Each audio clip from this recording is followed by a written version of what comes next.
The average Toronto condo lost about $72,000 in value over the last 12 months. Condo townhouses lost about $50,000. That's not a projection. That's the TRREB number, March 2026 data. Let me tell you about a client of mine. She bought a 1-bedroom plus den in Liberty Village in 2022 for $685,000. She planned to hold it for 3 years, build equity, then move up. She just had it appraised. Came back at $588,000. She lost about $100,000 in value, and she still owes more than what the unit's worth. I have another client who bought a condo townhouse in Mimico in 2022 for $830,000. He wanted to eventually move up into a detached in Etobicoke. Another townhouse just sold down the street for about $749,000. That's down $81,000 from what he paid. Both of them asked me the same question. Should I sell now and take the loss or wait? And the answer surprised both of them, because while their properties are dropping, the houses they want to buy are also dropping. And the houses are dropping faster in dollar terms. In this video, I'm going to show you 4 things: the real March 2026 numbers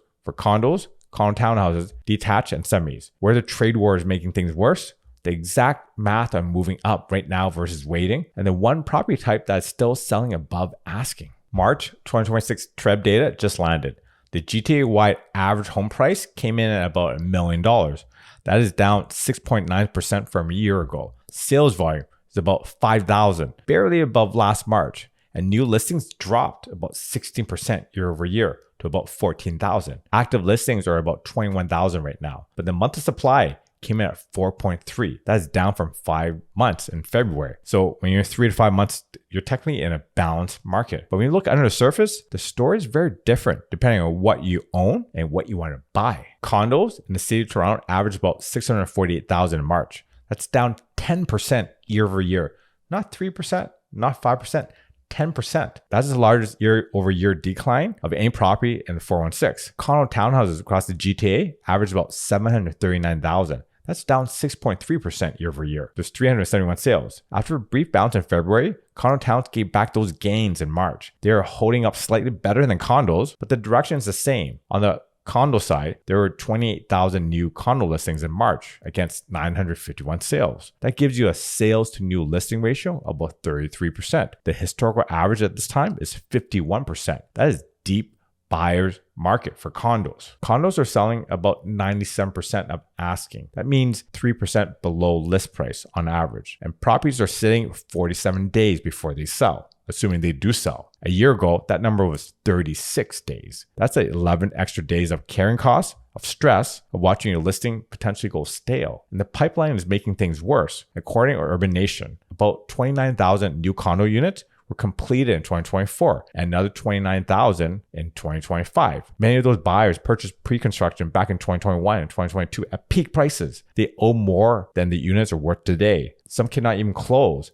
and some are listing immediately on the resale market, and that extra supply landing on top of the normal spring listings. On the new development side, at least 28 condo projects in Toronto have been cancelled, postponed, or put into receivership since 2024. That is about 5,700 planned units that will never be built. Completions are projected to drop to 22,000 in 2026, 14,000 in 2027. So right now, we have a flood. In 2 years, you potentially have a shortage. And that tension is more important for anyone making a decision today. Detached home in the 416 averaged about 1.6 mil in March. That's down 6% year over year. Sales were about 574, basically flat compared to last March. The sales to new listing ratio is 39%. Historical average is 55%. Still a buyer's market, but tightening. In the 905, detached averaged about 1.25, down 7% year over year across 1,600 sales. If you're a condo owner looking at a house in the suburbs, those prices are the most accessible they have been since 2021. Here's where it gets interesting. Detached homes in the 416 are selling about 99% of asking price, essentially at list. But semis in the 416 are selling at 104% of asking, above asking, in a market that everyone's calling soft. Semis are the one property type in the entire city with real competition. Semis averaged about 1.2 mil in March, down 8% from a year ago. But the sales to new listing ratio is 44%, and fewer sellers are listing.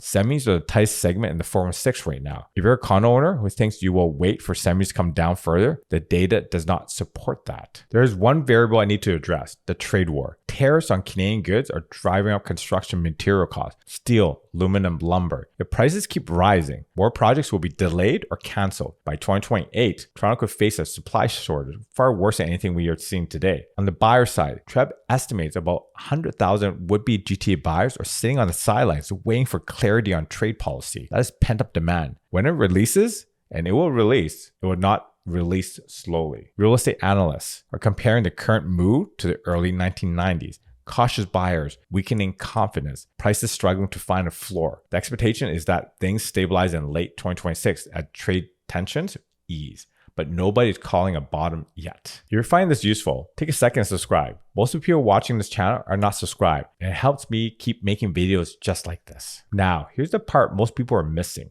If you're a condo owner, think about selling and buying a house. Your property is not the only thing that dropped. The average 416 condo dropped about 72,000 last year. Condo townhouses dropped about 50,000, but the average detached dropped about 103,000. That means the gap between what you own and the house you want just got smaller. You lose on the sell side, yes, but you save more money on the buy side. Let me run both scenarios. If you own a condo that's worth, let's say, 650,000 today. A year ago, it was worth 722,000. Lost about 72,000. But the 1.6 million detached you wanted was about 1.7 mil. You saved 103,000 on the purchase. Net, you're about 31,000 better making the move now. If you own a condo townhouse worth about 740,000 today, a year ago, worth close to 800,000. You lost close to 50,000. That same $1.6 million house dropped about 103,000. So net, you're about 53,000 better making the move now. Condo townhouse owners actually have a wider advantage right now because their properties held slightly better while houses dropped the same amount. And that is before you factor in negotiating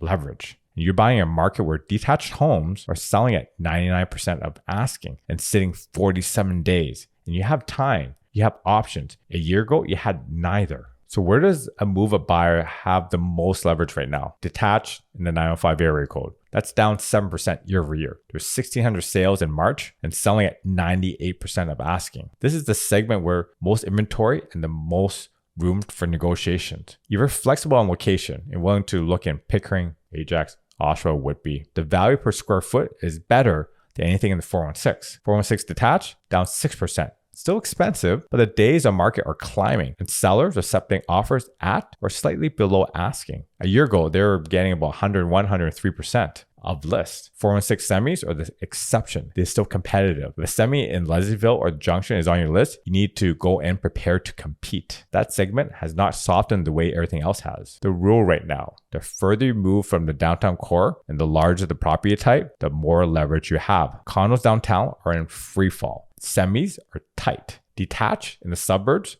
is where negotiation room lives. If you're a Toronto condo owner thinking about moving up, here's how I would think about it. First, get a realistic number on what your condo is actually worth today. Not what you paid, not what your neighbor listed for, but look at the 3 last comparable sales in your building. Second, run the move up math yourself. Take what your condo is worth today, subtract your mortgage balance, and see what you have for a down payment on the next property. Then compare that to what you have had a year ago. In most cases, the gap is smaller now. That is a number that matters. Third, if you're looking at condo to detached move in the 905 area code, this is the widest window of opportunity you have had since 2020. Prices are down. Inventory is actually up. And sellers are finally open to negotiations. That window does not stay open forever, especially with 100,000 buyers on sidelines waiting for a signal. Fourth, if you're looking at a semi in Toronto, do not wait for a discount. The data shows that segment is already tightening. Fewer sellers are listing